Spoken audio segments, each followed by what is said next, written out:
ang halaman. Uy. Kasi uso ngayon yung mga plantito, plantita. Yes. Anong klaseng halaman? Aloe Ikaw? vera. Aloe vera. Yes. Aba, mahirap yan. Aloe vera. Bakit aloe vera? Aloe vera kasi para sa akin, very useful siya. Nagagamit ko siya sa skin ko, para skincare routine. Ayan. Pwede din siya sa buhok para maging glossy yung hair mo. Ayun. Papalambot So mo. para sa akin, very useful ang aloe vera. Saan ba nakukuha ang aloe vera? Oh. Ayun din. Sige. I'll search that. Cactus ba yun? Cactus, yes. Oh, di ba? Parang part... Ang aloe vera cactus. Oh. Pero pag gusto mo naman pumuti, Lux White. Lux Ay, White! Lux White po talaga. Siyempre!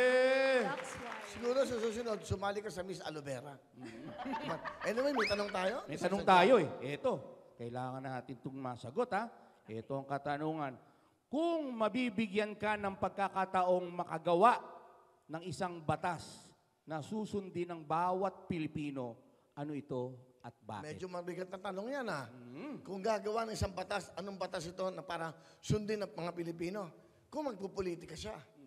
But anyway, ikaw ba'y open bang isip mo sa pagtulong o sumabak ka sa politika? Yes po, open po ako sa pagtulong sa kapwa. Okay, Yes, sige. kasi nag-part din po ako ng mga dental missions namin. Maganda. Okay. So ano yung sagot mo, Iya? So, ang sagot ko po, kung meron mang isang batas, ipopromote ko gagawin ko yung batas about sa cyberbullying. Kasi napapansin ko po na nowadays, especially yung mga kabataan, ayun yung nagiging parang doon sila kumukuha ng confident nila sa social media.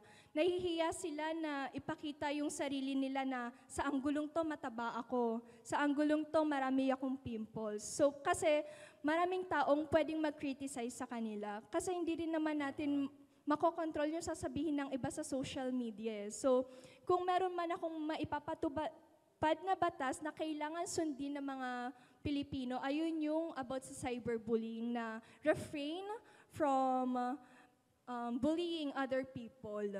Paano natin masusugpo yan, yung cyberbullying niya? Paano isa batas?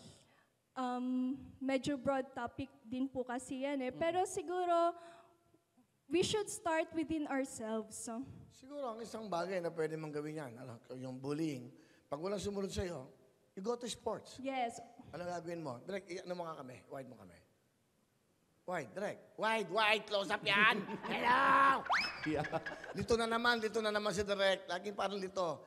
Pag ganyan, wala tuloy yung gagawin ko. So, bullying. Yes, Will. Kasi kasi magpo-sports ako. Yes. Pag hindi ka sinunod, mag-bullying ka na lang.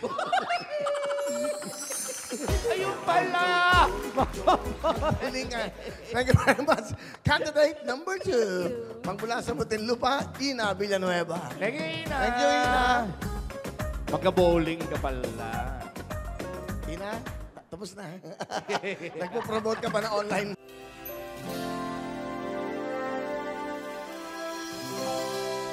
Hello mga kapuso! Ako po si Ipon. Minabati ko unang-una dyan mga kaipo natin, mga kaskwami ko dyan. Nagustuhan nyo ba ang video na to? Marami pa kaming inanda para sa inyo. Mag-subscribe lang sa Wowin YouTube channel.